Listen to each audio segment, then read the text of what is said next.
We've seen those reports as well, of course, and this is something that our intelligence agencies are closely monitoring and looking at. The truth is, we'll have to wait and see. The president has said repeatedly that the objectives of Operation Epic Fury are the 4 military objectives that I laid out for you previously: to destroy Iran's navy, to destroy their ballistic missile capacity, to ensure their proxies in the region can no longer harm Americans, and to also ensure that they can never obtain a nuclear weapon. As for what comes next for Iran, the president has said, of course, it's a good thing for the United States to want freedom for the Iranian people, and ultimately we hope that freedom rests in their hands. Caroline, we've seen the Axios, I think, was the first to report this morning this phone call between the president and Prime Minister Netanyahu, saying that Netanyahu had given the U.S. this information about where the Ayatollah would be and that he'd be with his deputies on Saturday. How important was that information in the president making the decision to strike where and when he did? I think it was important with respect to the timeline, but I think the president, prior to that phone call, had a good feeling that the Iranian regime was going to strike the United States assets and our personnel in the region. And the president was faced with a choice.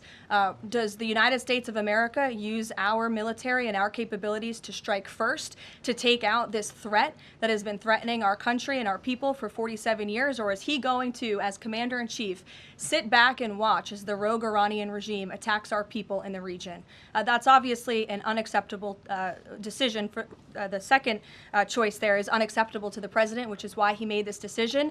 As for where the Ayatollah was going to be, that obviously had an impact on the timeline of the operation, but not quite the president's decision in its entirety. Does the president believe the country supports the actions that he's taken so far in Iran? I think he does, and I think the president knows the country is smart enough to read past many of the fake news headlines produced by people in this room that this action was unjustifiable. Again, this is a rogue terrorist regime that has been threatening the United States, our allies, and our people for 47 years, and the American people are smart enough to know that. The State Department was all hands on deck on advising extreme caution and do not travel alerts to Americans in the region. With respect to the Americans who are still in the region now, again, the State Department is asking that they register at the website so they can directly identify you, and we are actively and rapidly working to charter flights. There is some commercial flights that are taking off intermittently from these countries, and we plan to get Americans on board as quickly as possible, again, free of charge to them. And we have some additional measures that I think will be announced in the coming days. Again, I can also reiterate from the president's perspective, this is something he's brought up directly with our allies and partners in the region, that we expect their help in getting Americans home, and we will do that, and we will not rest until every single American is returned home safely. Thank you.